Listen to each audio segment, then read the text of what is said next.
He stole numerous things to hawk for alcohol and going out with friends, including the television off the wall and many of Kayla's things. During the pandemic, Greg became homeless and lost his job and his housing. So they let him come inside during the day to stay warm and made sure he could shower on a regular basis and had food and water. This was even though he would still occasionally steal things out of Maureen's purse, including her credit card, if she was out of the room to use the restroom or doing laundry. On the day that Greg murdered his mother, he did it with an arm's reach of a Rubbermaid tub of food that she had prepared to give him to make sure he could eat whenever he needed to. Then he cleaned up the scene and moved her body. He then watched TV within plain sight of his dead mother to wait for his dad to get home and do the same thing to him. He paid them back for years of love and assistance by cruelly strangling and stabbing them to death. My sister was my best friend.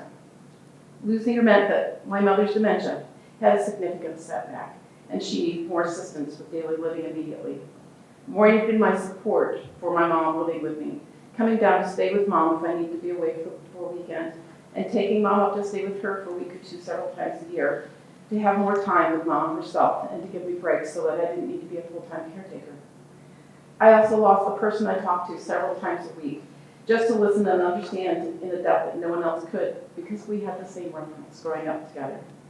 Maureen and I had planned to become old women together since the life expectancy of women in our family is in their mid-90s. Her murder cost me 40 years of my sister and my best friend. Since her murder, I've spent thousands of dollars on trauma counseling and had to take many days off of work. Most of all, this cost Kayla, her parents. She was a young woman at the beginning of a promising career in nursing who had just signed the papers on her first house the day her parents were murdered by her brother. This murder cost her a specialty career in emergency nursing because she could no longer deal with stabbing victims. Maureen and I had always agreed that if something happened to either of us, the other one would fill in for our kids. I love Kayla and will love her children if she ever decides to have any.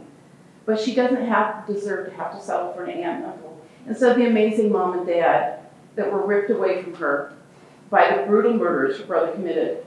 She got married last spring and should have had her dad walking her to her room instead of choosing to walk by herself because there could be no substitute for her parents. I would ask that Greg be imprisoned forever if possible. Maureen and Randy would be happy to know that he will be in a warm, dry place to sleep and be sheltered with good food. Maureen told me that they felt this way when he was in prison before because he had assaulted a police officer and couldn't stop his alcoholism. The thought of him ever in public again and endangering everyone, from the family members who are left to a child who may look at him the wrong way, is an abhorrent thought. Greg is a bright man and has always been manipulative to get the things he wants. Next time, he wouldn't make the mistake of letting his victim get away so that he was caught. Gregory Michael Scholtens, your parents loved you more than you can imagine because I think the only person you love is yourself. I think that you're an evil person and I'll never forgive you for their murders. I hope life catches up with you and that you die in prison of a horrible disease that leaves you in misery.